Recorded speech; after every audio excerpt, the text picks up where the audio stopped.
Okay, ladies and gentlemen, thank you for joining us. My name is Aaron Eisman, and this is the Not Hebrew School podcast.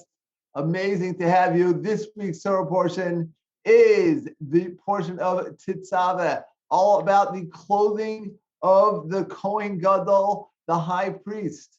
How are you, my friend, Mr. Michael Tutunik? Are you ready to I am dive in? ready. Awesome and holy Torah wisdom. I'm super ready to learn. Let's do it. Let's make it happen, my friend. So this week's portion is the portion of Tetzaveh, and there is an incredible amount of focus on the clothing of the high priest, the material, the length, and incredible detail about the clothing of the high priest. The question, my friend, is, doesn't that seem a little bit materialistic and shallow for the highest office in the temple, the high priest? The high priest represents the entire Jewish nation, right? The nation is spread out, and the high priest is representing the entire nation. And this is the service in the holy temple, the holiest place in the world. And on Yom Kippur, the Holy of Holies. And we're talking about the clothing. Like, doesn't it seem a little bit shallow and materialistic?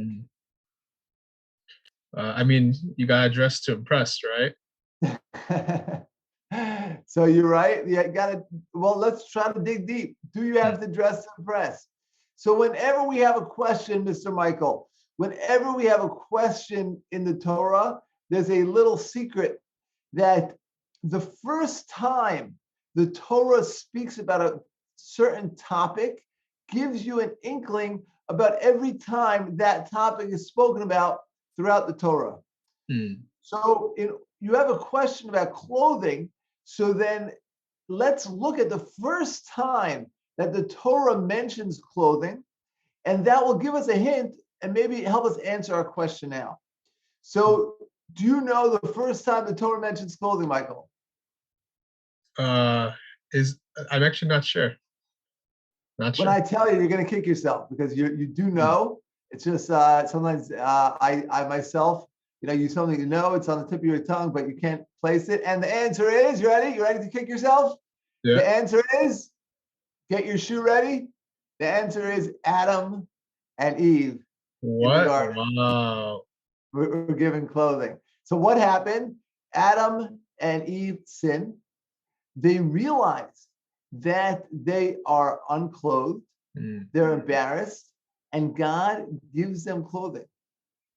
Now, here's an important question that we might never have asked ourselves, but it's a vital question. Why was it after they sinned that they realized that they didn't have clothing? They didn't have clothing before they sinned either, but it didn't bother them. Why did the fact that they sinned start bothering them? That they didn't have clothing that made them embarrassed, that they hid, and then God made them clothing. Actually, first they found fig leaves to cover their private parts, and then God made them distinguished clothing.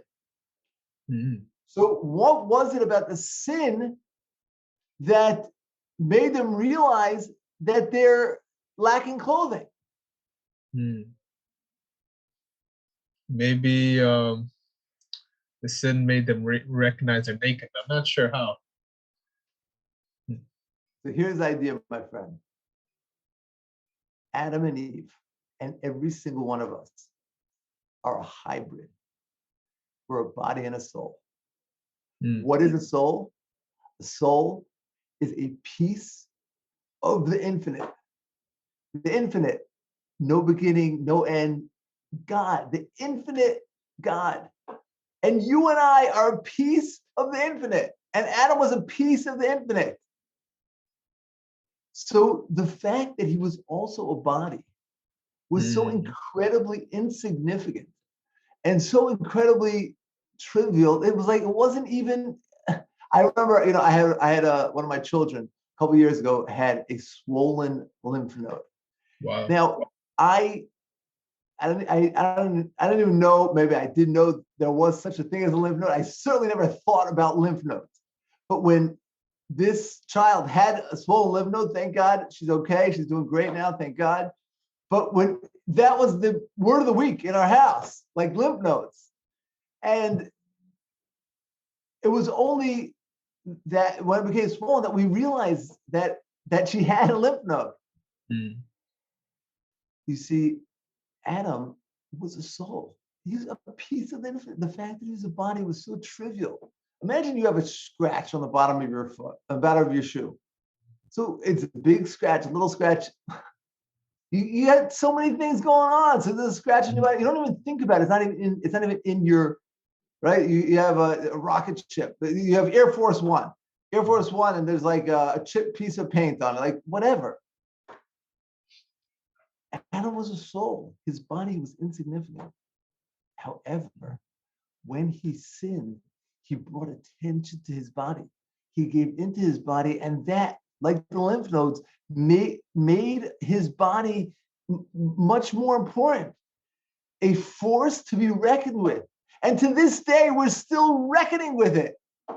We still have this body weighing down our soul, telling us I'm hungry, I'm angry, I'm jealous, I'm lustful, I'm bitter, I'm resentful. And our soul's like, I'm a soul. And this body is like this constant, harassing, needy, physical existence. Mm. So before Adam sinned, he didn't even know that his body was so insignificant. And now we're stuck with this, albeit in your case, a beautiful body, right? But it's very demanding. Our body, our physical self is very, very demanding. Mm.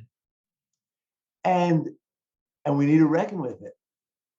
So where does clothing come in? Clothing covers up the body. Clothing reminds us that we're not just a body.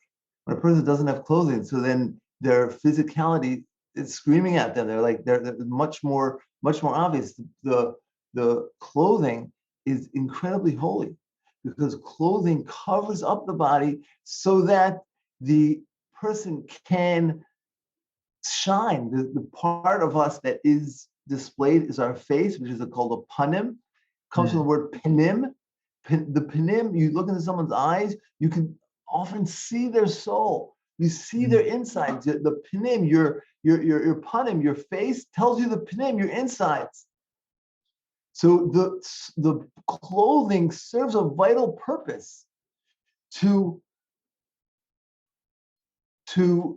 remind us that we are a soul. That's what clothing does. And we need to make sure to dress in a way that brings out our inner holiness.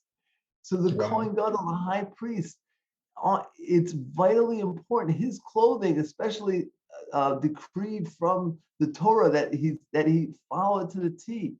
And everything is incredibly important with the clothing because he's representing the entire Jewish people. And he's saying, remember, clothing is a reminder that we are really a piece of the infinite. And when he's going through the service in the temple, we're being reminded we are a piece of the infinite. We're a piece of God. Mm. Wow. And I just want to end with the following idea, Mr. Michael. What do you say, first of all? What do you say to that? That's a completely different take on clothing compared to the modern world. And I think it's so beautiful and so expressionate. Because modern world's I wear clothing to be cool. I wear clothing to show off my body, right? But here you're saying, I'm wearing clothing to show off a part of my soul, a part of my true essence, which is very different than what's today. So it's really beautiful that it's such a similar dynamic between body versus soul still being on today with clothing. Amazing.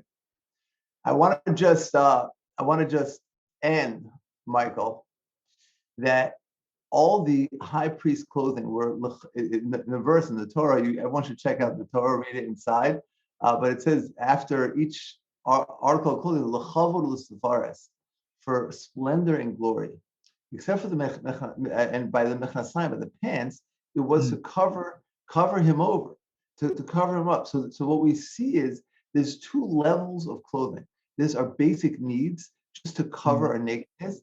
And then there's the Chavru Sefaris, as you just said, to remind ourselves who we are.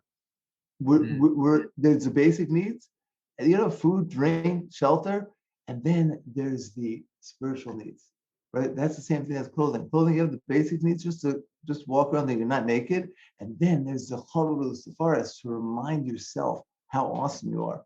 It's very interesting. If you look at the story of Adam and Eve, the same, very similar thing. Let's follow the sequence. Adam sins. He covers himself with fig leaves. God says, "Where are you?" And Adam is embarrassed because he's naked. But the question is, he's not naked. He's wearing fig leaves. And then God makes him a Xonis R, a leather jacket. He gives him respectable clothing.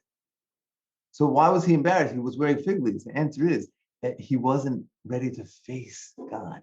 He was covered, his physical body was covered, but he wasn't covered adequately to speak to God.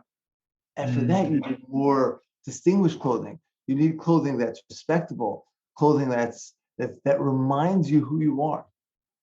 And we see that so clearly. Modern psychology has done a million tests like this. You see a guy on the street, he's got that yellow reflector vest or something. It's like there's an instant authority. That guy must know, he must be in charge. I mean, you could buy it for $10 in Home Depot, but somehow there's if you see a person without a police uniform, so it's like just a guy. You see him with a uniform, like, wow, that's.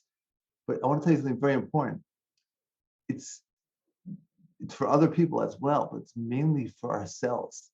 Because when we dress a certain way, we internalize that this is who we are. I'm a respectable person. I am not only my base needs covered and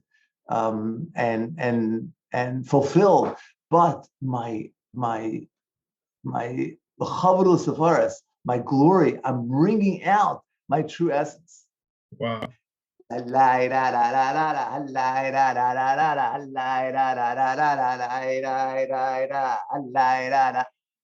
my friend, is the reason why there's such a focus on the clothing of the high priest and the clothing of any priest in this week's Torah portion, because we need to remember how awesome we are. He represents the Jewish people, and he's reminding us, dress to impress, but not to impress with your body, but dress to impress yourself with how incredibly holy you are.